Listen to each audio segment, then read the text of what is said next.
Welcome to the Intuitive Therapist Podcast with Janis R. Cohen, therapist, clairvoyant, empath, and medium. Listen in as she takes a no-nonsense deep dive into real human struggles and how to resolve them. Janis will share channeled information from her spirit guide team, as well as the angels and archangels, to help you master your emotional, physical, financial, and spiritual destiny.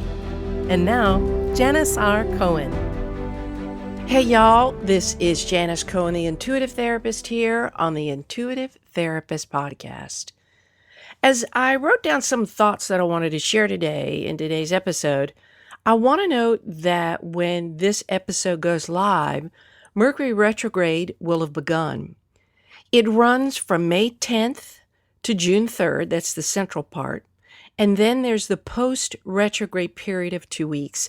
And then the planet of Mercury goes direct on June 18th. And in the past 2 weeks, we have been in what's called the pre-shadow phase. And most people, at least the people that I know, dread Mercury retrograde. I used to, until I realized how to really make the best of the time that this planet Mercury, the planet that rules communication, takes what seems to be a backward journey.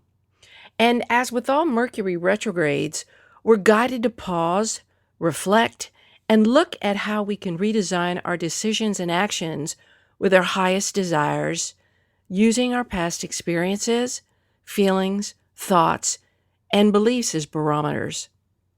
Mercury retrograde has a bad rap. Yes, it screws up communication and technology, and that sucks. And it's really inconvenient in a lot of ways. And it pisses people off, but really, it's a great time. It's really optimal. It's an optimal time to give yourself a break from all the pressures you put on yourself to achieve. And to go into like a 4-week hibernation mode, reviewing everything in your life that isn't working up until this point, or anything that you'd like to change. I like to think of Mercury retrograde as kind of like giving you the thumbs up to take a break. Okay? And it's an excellent time for self-reevaluation and for a life review. And if I were you, I would open up your heart and mind to what surfaces for you during this time, because a lot of stuff is going to come up. And I want you to look deeply into all of those things. Doesn't mean you have to go into the pain, but I want you to look at the circumstances, the details, the facts, and how you feel. You and I will both be triggered with memories and reappearances of situations, circumstances, and people from our past with whom we haven't made peace, amends, clarity, or progress with. That's why people always kind of get weirded out. You forget that during a Mercury retrograde period, all your past shit comes up. The stuff that hasn't been settled, and people from your past will all of a sudden text you, call you, send you an email, or you'll see them. You're like, wait a minute, what is up? I haven't seen this person in so long, or experienced this in so long. Boom, that's why. So just use this time to your advantage and be extra patient with yourself during this time too. It's really a time of awareness, taking stock, taking inventory, really looking at what you want to change, what doesn't work. And then after, in the post-retrograde period, that's where we integrate everything. So, like I said, the post-retrograde period, is when we take all of the insights that we've learned and we incorporate them into our current realities. And we use our pasts to make our present better, right? So I've been really looking back at a previous relationship. It's so funny that it's coming up in the pre-shadow period that I haven't entirely made peace with. And this pre-shadow phase that we've been in, like I said, the 2 weeks prior to actual Mercury retrograde, is kind of like sandwiches on one side of Mercury retrograde and the other is the post-retrograde period. This period, the pre-period, has brought my attention to the areas of that past relationship where I haven't completed my work. I don't know if you remember the episode where I talked about not having to heal. Y'all remember that? Where I said, you don't have to heal, you just have to do this. It's more so needing to complete the lessons of life. Well, these memories and feelings that have been resurfacing for me, they're asking me to do that. And I thought I'd made peace with certain aspects of that relationship, but clearly I haven't. And I would imagine that there are relationships and circumstances that are coming up for you at this time that you have to complete. Okay? So it's time for me to get to work on that, because I know that if I don't feel good, then there's something I got to work on and clear out. So often during Mercury retrograde, we are re-exposed to things that we haven't completed. And that's why I tell you to really slow down, take your time, and pay attention to what comes up for you. Don't squat those memories, feelings, thoughts, pains, and regrets aside, because they'll only fester. And they'll only, really, you're the only one that's being harmed in all of that, right? It's just you. And whomever or whatever you still hold contempt for, they're not going to be affected by your pain at all. So it's you and only you that you have to deal with. And it's you and only you that gets to complete what is incomplete. I've been feeling really irritated about the memories coming up for me, in all honesty. I laugh at it, but then it pisses me off at the same time. And I've often found myself bitching to myself about how much of a jerk this person was, and how they will never, most likely, ever take ownership of their harmful behaviors towards me. Like they weren't malicious, they were just so selfish. God, and immature, and ultimately how I need to make amends with myself for what I still carry around with me about that time.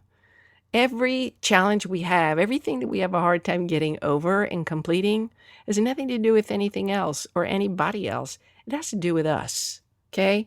And my intellect knows how limited this person is in terms of how much they can actually give to another person.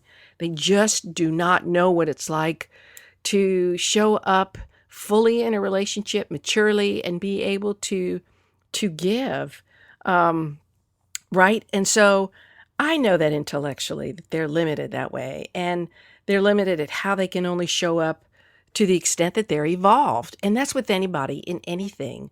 Nobody can show up beyond their point of evolution. It's impossible, right? So yet my heart still holds on to some of the pain that I experienced during that time. But why do I still hold on to it? Like, why do any of us hold on to the pain of the past? Why do we have a hard time letting go of the pain once the circumstance ends? Truth is that we tie up all sorts of hopes and dreams and expectations and feelings in the relationships we have, whether they're romantic, professional, familial, platonic, and in the circumstances we involved ourselves in. So we can't often help to project our desires and wants onto someone or something else when we really want something. Is this making sense? That said, when we harbor resentment and anger towards somebody else, we are really doing ourselves a disservice, because the real issue isn't with them or it. The real issue is with ourselves and forgiving ourselves. We harbor that contempt towards ourselves for being vulnerable and experiencing what the other person offered to us. Now, that's not to say that other people don't have bad behavior and behaviors, yet they do, and that we need to be aware of that, right? That's true.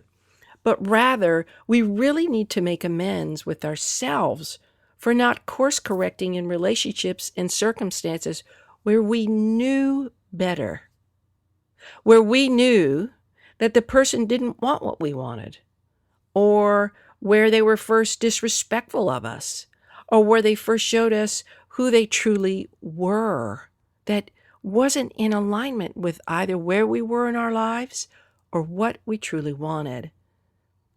And we ignored the shit out of those signs because we were too focused on what we wanted.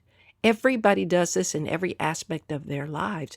Even if you're going for a pizza, you build that pizza up and maybe it meets your expectations, maybe it doesn't.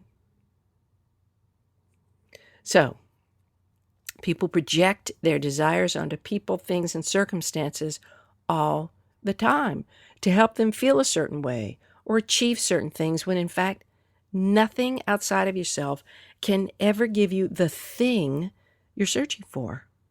And you're not searching for a thing.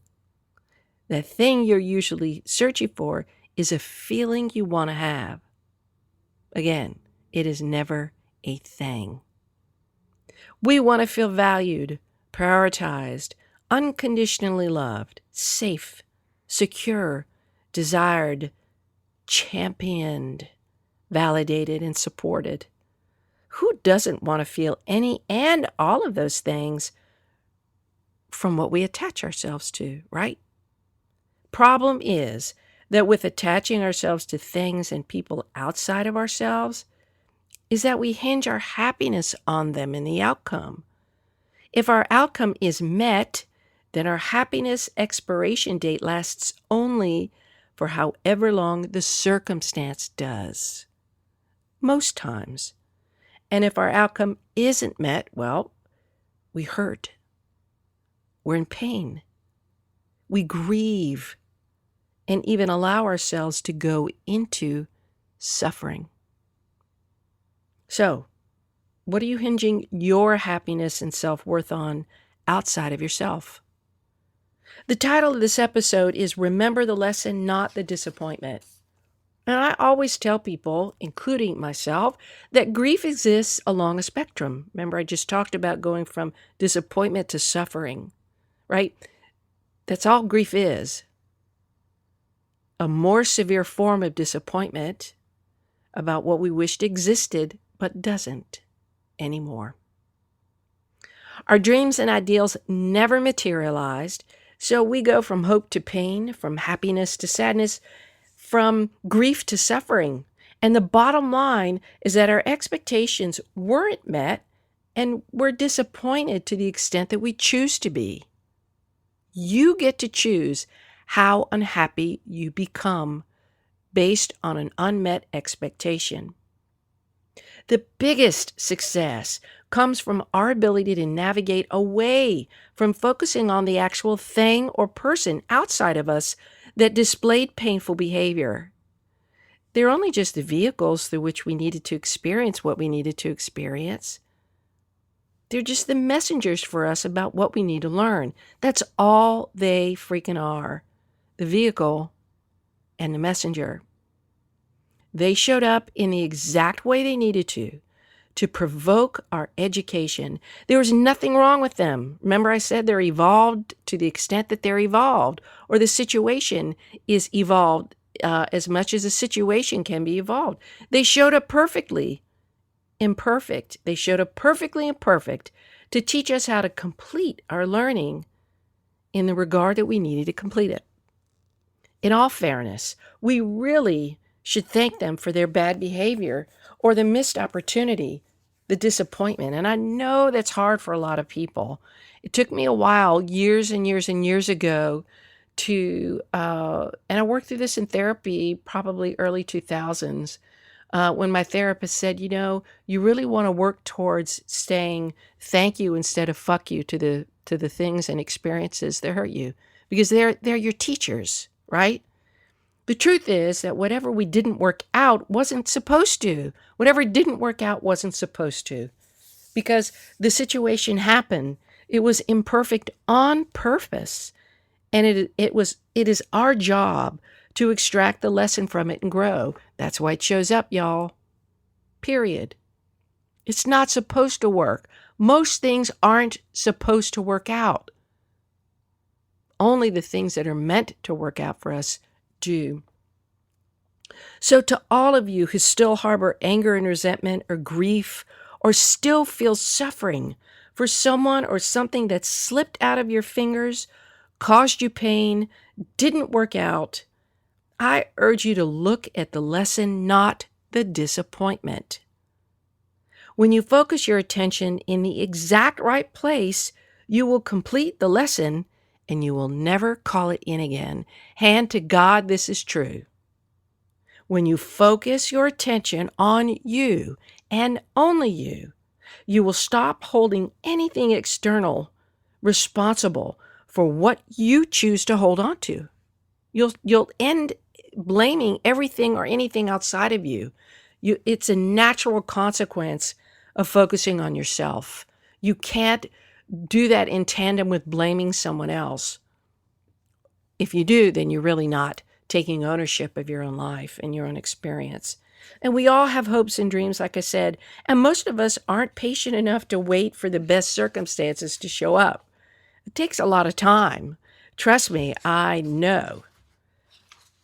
But if you give yourself the opportunity to stay focused on you and learn from your teachers, especially the ones that showed up with very bad behavior, the external experiences and people who cross your path, then you will fare far better in life than if you blame everything and everyone outside of you for how you turned out and for your current life conditions.